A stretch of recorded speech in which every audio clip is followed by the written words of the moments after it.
नमस्कार कृषी मित्रांनो, मी निलेश सदर तुमच्या सर्वांचं आपल्या यूट्यूब चॅनलमध्ये स्वागत करीत आहोत. तुमच्या खूप साऱ्या जणांची PSC प्रिपरेशन्स ॲग्रिकल्चर MPSC करणाऱ्यांची एक मोठी डिमांड होती की sir remote sensing, aerial photography आणि GIS ॲप्लिकेशन्स याच्या नोट्स हव्या होत्या. तर आणि हे कुठून करायचं होतं, याचे प्रश्न कसे राहतील, असे बरेचसे प्रश्न तुमच्या मनात होते. कारण बाकीचं जे मटेरियल आहे ते मार्केटमध्ये अवेलेबल आहे आणि हे मटेरियल अवेलेबल नव्हतं. आणि विशेष म्हणजे तुम्हाला ही प्रिपरेशन्स कोणत्या माध्यमातून करायची, तर माझं असं सजेशन्स आहे, माझं पर्सनली सजेशन्स आहे असं की याची प्रिपरेशन्स तुम्ही इंग्लिशमधूनच करा. कारण इंग्लिशमध्ये एक तर मटेरियलसुद्धा ज्या काही आपण नोट्स इंग्लिशमध्ये प्रिपेअर केलेले आहेत, सोबतच इंग्लिशमध्ये तुम्हाला अजून जर रिसोर्स पाहिजेत असतील तर ते सापडतील. बट मराठीत याचा रिसोर्स खूप कमी आहे. दुसरी महत्त्वाची गोष्ट अशी की याचे जे मराठीतले वर्ड येतं तर ते एकदम क्रिटिकल, थोडे कठीण वाटतात. कारण इंग्लिशमध्ये जे आपण वर्ड वाचू ते आपल्याला एकदम फॅमिलियर वाटतील. त्याच्यामुळं माझं सजेशन राहील की तुम्ही हे करा. आता सगळ्यात प्रथम हा कोर्स बघायच्या आधी आपल्याला MPSCने याच्यावर कशा प्रकारे प्रश्न विचारलेले होते ते सगळे प्रश्न मी माझ्या जो काही कोर्स आहे याच्यामध्ये दिलेले आहेत. 2012 पासून ते 2020 पर्यंतचे एरियल फोटोग्राफी, रिमोट सेन्सिंग आणि GIS ॲप्लिकेशनचे प्रश्न मी दिलेले आहेत. तर हा कोर्स फक्त 185 रुपयाचा आहे तुमच्यासाठी. आज आपल्याला बघायचं आहे की याच्यावर क्वेश्चन्स कशा पद्धतीने असतात. तर तुम्हाला तिथं दिसत आहे, तिथं साईडनं PDFs येतं. अजून याच्यात एक PDF ॲड होईल, ती म्हणजे तुमचे क्वेश्चन्स पेपरची. तर तुम्हाला काय करायचं आहे, याच्यासाठी डाउनलोड करायचं आहे ॲप, कोणतं, सदारी ॲग्री प्लॅटफॉर्म. तर बघा, सगळ्यात प्रथम याच्यावर क्वेश्चन्स कशा पद्धतीनं असतील. तर सगळ्यात महत्त्वाचा असा एक प्रश्न विचारला होता MPSCनं. तर याच्यावर प्रश्न विचारला होता की बाय मीन्स, मी इंग्लिशमध्ये प्रश्न घेणार आहे, by means by which GPS signals are use to determine the ground positions is or are called as. तर त्याने एक प्रकारची जे काही आपलं GPS आहे, तर आपल्याला GPS नाही आहे बट रिलेव्हंट आहे, त्याच्यामुळं क्वेश्चन तुम्हाला विचारू शकतील. आपल्याला त्या गोष्टी माहिती करून घेणं गरजेचं आहे. तर त्याचा ॲन्सर आहे, ॲन्सर नंबर 1 सॅटेलाईट रेंजिंग. काय ॲन्सर नंबर 1 काय त्याचं, सॅटेलाईट रेंजिंग हे ऑप्शन राहील. काय ऑप्शन त्याचं, सॅटेलाईट रेंजिंग. ओके. आता नेक्स्ट दुसरा क्वेश्चन बघा काय आहे. दुसरा क्वेश्चन आहे हा आपला GIS वर आहे. हा क्वेश्चन कशावर आहे, GIS वर आहे. तर आपल्याला GIS आहे, तर GIS वर क्वेश्चन्स काय, in geographical information system land parcel are presented by, म्हणजे भौगोलिक माहिती यंत्रणेमध्ये लहान भाग कशा प्रकारे दाखवला जातो. तर याचा आन्सर आहे पॉलिगॉन्स. याचा आन्सर काय आहे, पॉलिगॉन्स.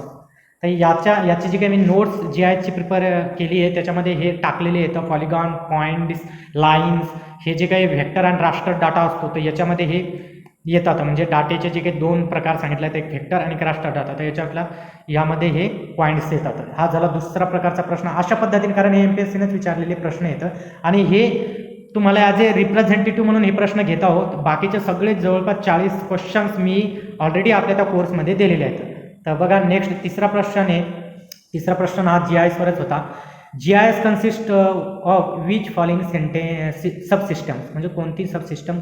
हे पहिलं त्यांनी दिलेलं आहे, ए मध्ये सांगत आहे, an input system that allows for the allocations of data to be use and analyse for some purpose.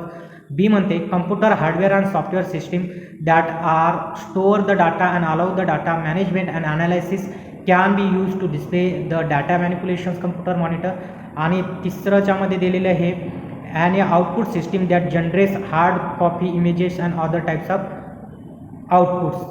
तर याचा आन्सर आहे आन्सर नंबर ए आणि बी.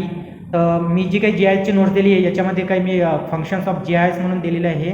तर याच्यामध्ये ह्या गोष्टी कवर होतात, किंवा सॉरी कॉम्पोनंट्स ऑफ GIS म्हणून दिलेलं आहे, याच्यामध्ये ह्या सर्व गोष्टी कवर होतील. तर याचा आन्सर हे 4 नंबरचा. याचा आन्सर किती आहे, 4 नंबरचा आहे. याचा आन्सर किती नंबरचा आहे, 4 नंबरचा आहे. ओके. नेक्स्ट बघा, तर ही नेक्स्ट मी जे GIS आणि इट इज ॲप्लिकेशन्स. तर बघा, ही नोट्स आपल्या ॲपला अवेलेबल आहे. तर यामध्ये कोणकोणते कंटेंट्स आहेत या नोट्समध्ये. इंट्रोडक्शन्स टू GIS आहे, history and definitions of GIS आहे, त्याच्यानंतर इंट्रोडक्शन GIS कॉम्पोनंट हा एक टॉपिक आहे, फंक्शन्स ऑफ GIS आहे, मॅप स्केल ऑफ GIS आहे, त्याच्यानंतर models in GIS and data types, forms of GIS, different stages in constructing the GIS model. त्याचसोबत geographic data रिप्रेझेंटेशन्स हे सुद्धा दिलेलं आहे. प्रिन्सिपल फंक्शन्स ऑफ GIS दिलेले आहे, views of GIS and some abbreviations of GISचा एवढा डाटा मी या GISच्या नोट्समध्ये दिलेला आहे. त्या ॲपमध्ये तुम्हाला हे कोर्स आहे अवेलेबल. सोबत अजून सुद्धा काही गरज पडली तर मी याच्यात काय करेल, ॲड करेल. ओके.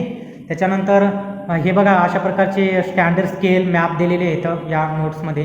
तर हे सुद्धा हे तुम्हाला आता सांगितलं नव्हतं का मी, आता जो क्वेश्चन्स विचारला होता व्हेक्टर मॉडेल डाटा, हे बघा पॉईंट्स, लाईन्स, पॉलिगॉन्स, याच्यावर हा प्रश्न विचारला होता. हे सगळे पॉईंट्स मी कव्हर केलेले आहेत. हे जे काही संदर्भ बुकमधून आहे त्यामधून कुठं नेटचा संदर्भ बुकचा वापर करून ह्या सगळ्या नोट्स प्रिपेअर केलेल्या आहेत. या इंग्लिशमध्ये नोट्स आहेत.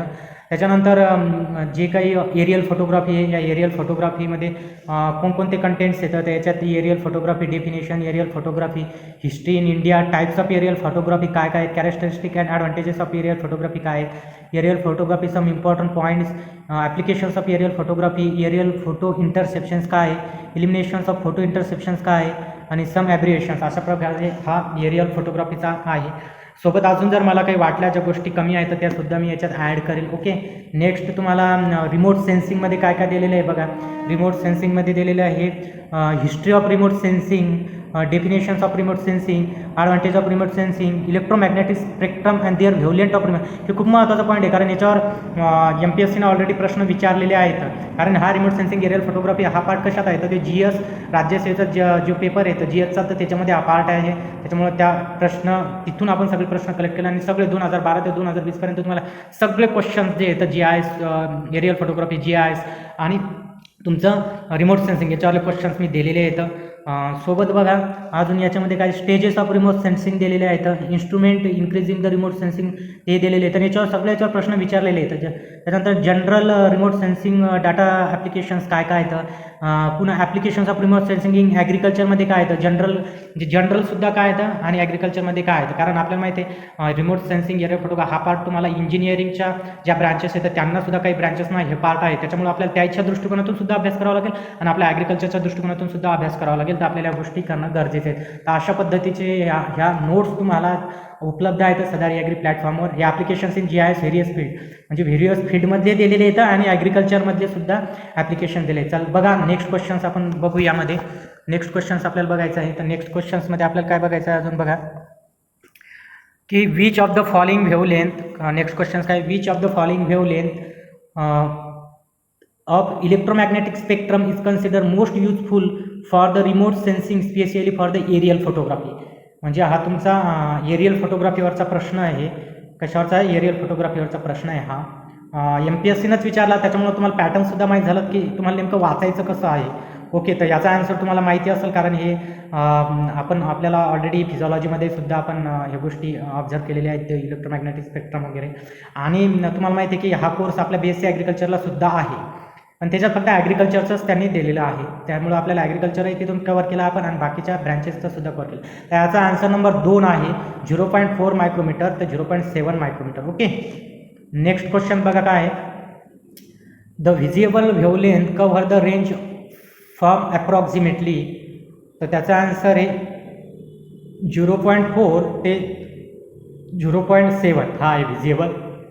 हा स्पेक्ट्रम जे आहे तर मी आपले जे काही रिमोट सेन्सिंग आणि एरियल फोटोग्राफी आहे तर याच्यामध्ये हा ॲड केलेला आहे ऑलरेडी. तुम्हाला हे दिलेलं आहे स्पेक्ट्रम याच्यावर जे प्रश्न विचारत आहे ना ऑलरेडी मी ते दिलेलं आहे. तर बघा याचा ऑप्शन्स नंबर 2 राहील. हे सगळे MPSCने विचारलेले प्रश्न आहेत. त्याच्यानंतर बघा एक करंटचाही प्रश्न याने एक विचारलेला होता. करंटच्या प्रश्नामध्ये विचारला की on which date the satellite Cartosat 2E have been launch. तर त्याचा आन्सर आहे number 2 23 June 2017.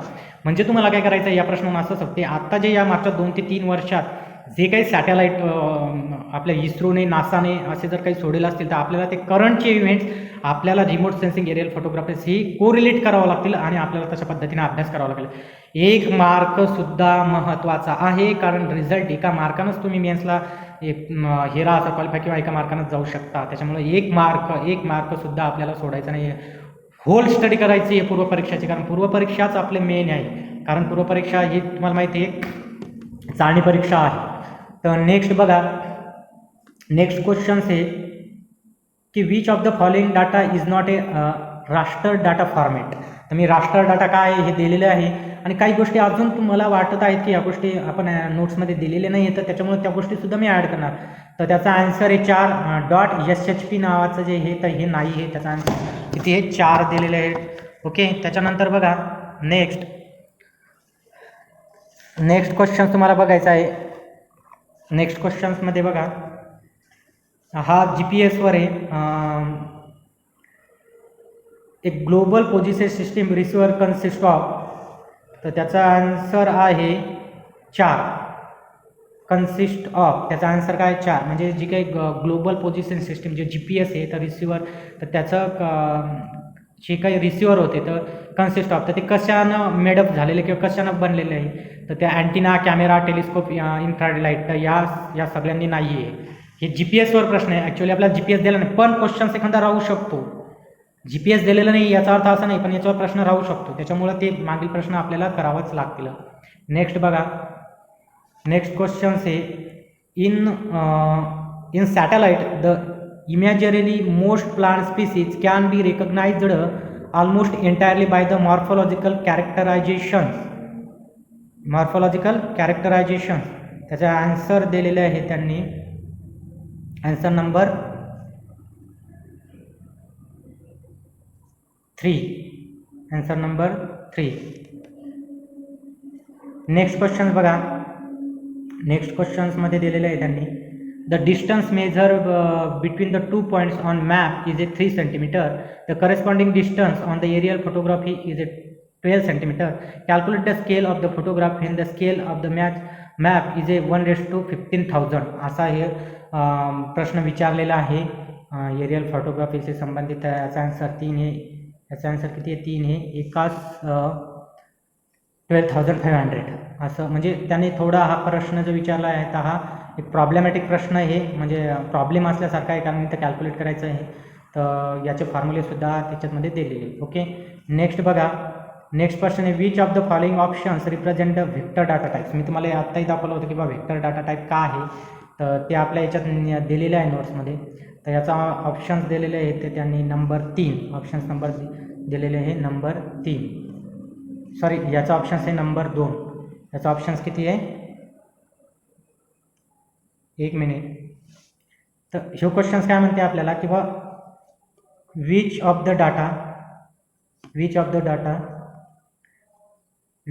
Following options represent the vector data. म्हणजे व्हेक्टर डाटा कोणता ऑप्शन्स रिप्रेझेंट करते, तर त्याचा आन्सर आहे ग्राउंड सर्वे डाटा. तर कोणता आहे? ग्राउंड सर्वे डाटा. कारण ज्या पॉईंट्स, लाईन्स, तुम्हाला माहिती आहे व्हेक्टर डाटामध्ये मी सांगितलं होतं त्याच्यात पॉईंट्स येते, लाईन्स येतात, पॉलिगॉन्स येतात. तर त्याचा आन्सर काय दिलेला आहे? ग्राउंड सर्वे डाटा. म्हणजे अशा पद्धतीने हे प्रश्न राहतील आपल्याला, 1 लाईनर राहतील किंवा काही सेंटेन्समध्ये सुद्धा राहतील. तर अशा पद्धतीने हे सगळे प्रश्न तुम्हाला प्रिपेअर करावे लागतील. हे मी जस्ट तुम्हाला अशा पद्धतीने प्रश्न असतील याच्यासाठी सांगितलेले आहे.